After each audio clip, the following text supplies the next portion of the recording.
Welcome friends. आज मैं आपको बताने वाली हूँ कि कोई भी कंपनी अपने कैंडिडेट्स को इंटरव्यू के लिए बुलाती है तो वो पहले कैसे इंटरव्यू के लिए कैंडिडेट्स को शॉर्टलिस्टेड करती है। तो सबसे पहले मेरे पास ये कुछ डेटा है। यहाँ पर मेरे पास कैंडिडेट नेम है, मान लीजिए ये नेम है E1 E2।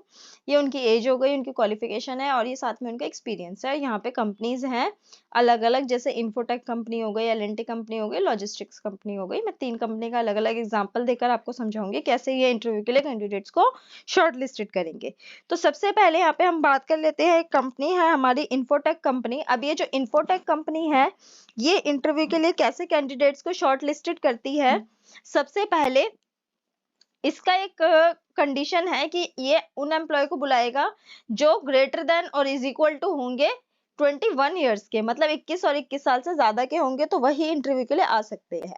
अब ये कंडीशन, अब ये कैसे पता लगाएंगे इतने सारे एम्प्लॉयज में से? अभी तो मेरे पास थोड़ा छोटा सा डेटा है, लेकिन कंपनी में ऐसा नहीं होता, बहुत बड़ा बड़ा डेटा होता है। तो उसके लिए ये कंडीशन लगाते हैं, if condition, if bracket open. अब हमारी कंडीशन क्या है कि जो उसकी एज है ना वो ग्रेटर देन और इज इक्वल टू होनी चाहिए 21 ईयर्स के। अगर ऐसा होता है तो ये कैंडिडेट आने के लिए सेलेक्टेड है, अदरवाइज ये कैंडिडेट हमारा रिजेक्टेड है, नो है। अब मैं यहाँ से ईयर्स हटा देती हूँ क्योंकि मैंने अपने जो कॉलम है उसमें खाली 21 ही लिखा है, ईयर्स साथ में नहीं लिखा हुआ है। तो यहाँ पर मैं इस तरह से ले लेती हूँ इसे। अब यहाँ पर ये यस आया है क्योंकि जो इसकी एज है वो 21 है। सभी ऐसे, बस एक ही नो है क्योंकि इन सबकी जो एज है वो 21 एंड अबव है और बस एक की ही हमारी 19 है। ये तो इन्फोटेक कंपनी थी जो मैंने भी आपको बताया था, इसका क्राइटेरिया होता है ग्रेटर देन 21। तो अब हम बात करते हैं अपनी L&T कंपनी की। L&T कंपनी क्या बोलती है, ये किन कैंडिडेट्स को इंटरव्यू के लिए बुलाएगी जिसकी क्वालिफिकेशन या तो बीकॉम हो या फिर उसके पास जो एक्सपीरियंस है वो 4 ईयर से ज्यादा का होना चाहिए, मतलब 4 साल से ज्यादा का होने चाहिए। ठीक है, तो अब इसमें हम कंडीशन कैसे अप्लाई करते हैं? कंडीशन मैंने इसमें लगाई इफ, यानी कि अगर, और साथ में हमने और कंडीशन दी, और मतलब या तो बीकॉम हो या 4 साल से ज्यादा का एक्सपीरियंस हो। तो सबसे पहले हमने इसके क्वालिफिकेशन को सिलेक्ट कर लेना है। मैंने यहाँ पे क्वालिफिकेशन ले ली है इसकी बीकॉम, और साथ में मैंने यहाँ पे इसका एक्सपीरियंस ले लिया है, और एक्सपीरियंस में हमने डाल दिया कि जो उसका है वो ग्रेटर देन 4 ईयर्स का होना चाहिए, 4 साल से ज्यादा का। अगर इन दोनों में से कोई एक कंडीशन भी ट्रू होती है तो वो सिलेक्टेड हो जाएगा, अदरवाइज वो रिजेक्टेड हो जाएगा। यहाँ पर मैं REJ लिख देती हूँ रिजेक्टेड की जगह। तो अभी ये देखिए ये रिजेक्टेड है क्योंकि इसकी क्वालिफिकेशन ना तो बीकॉम है ना इसके पास एक्सपीरियंस है, बट सेकंड वाला कैंडिडेट सेलेक्टेड है, भले इसके पास बीकॉम नहीं है लेकिन एक्सपीरियंस है। और इसी तरह से ये वाला कैंडिडेट आप देखेंगे तो इसके पास तो क्वालिफिकेशन बीकॉम भी है और एक्सपीरियंस भी है, तो ये वैसे भी सेलेक्टेड है।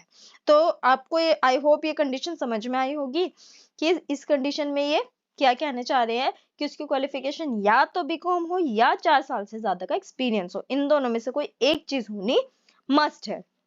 ये तो थी आपकी L&T कंपनी।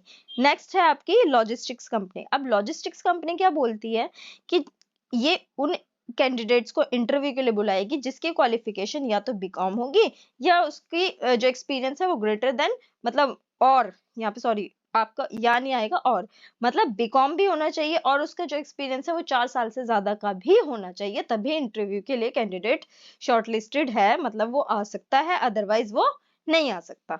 तो इसके लिए हम कंडीशन लगाते हैं इफ की, और साथ में मैंने यहाँ पे कंडीशन दे दी एक और एंड की, क्योंकि एंड का मतलब होता है कि मैं इसको जितनी कंडीशन बता रही हूँ ना सारी फुलफिल होनी चाहिए।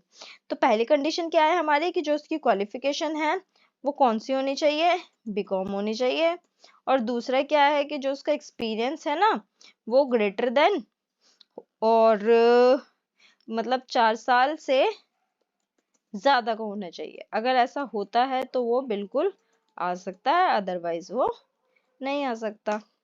बस हम इसको एंटर प्रेस कर देंगे और यहाँ पर हमने देख लिया है। तो हम देख लेंगे कि हमारे जितने भी कैंडिडेट्स, ओ सॉरी मैं यहाँ पर आपका 4 इयर्स लिखना भूल गई थी, तो यहाँ पे हमने 4 इयर्स लिख दिया है और मैं इसको ड्रैग कर देती हूँ। सारे कैंडिडेट्स नो हैं, बस इसमें से एक ही कैंडिडेट आ सकता है क्योंकि इसी कैंडिडेट के पास क्वालिफिकेशन बीकॉम भी है और इसके पास एक्सपीरियंस भी है ग्रेटर देन 4 इयर्स का, 4 साल से ज्यादा का, मतलब इसके पास टोटल 6 साल का एक्सपीरियंस हो चुका है। तो इस तरह से हर एक कंपनी में जो कैंडिडेट्स है वो शॉर्टलिस्टेड करते हैं। हर एक, मैं आपको एक बात और बता देती हूँ कि हर एक कंपनी का जो क्राइटेरिया होता है कैंडिडेट्स को शॉर्टलिस्टेड करने का, वो अलग अलग हो सकता है। ये मैंने एक एग्जांपल लिया है आपको समझाने के लिए कि इस तरह से जो कंपनीज में कैंडिडेट्स हैं वो शॉर्टलिस्टेड होते हैं। Thank you so much for this video. अगर आपको कोई भी डाउट होता है इस जो वीडियो के अंदर, तो आप बिल्कुल कमेंट सेक्शन में जाकर कमेंट्स कर सकते हैं। मैं बिल्कुल उसका कोशिश करूंगी जल्दी से जल्दी रिप्लाई करूं। Thank you so much for this video. Bye bye. Cooler चला।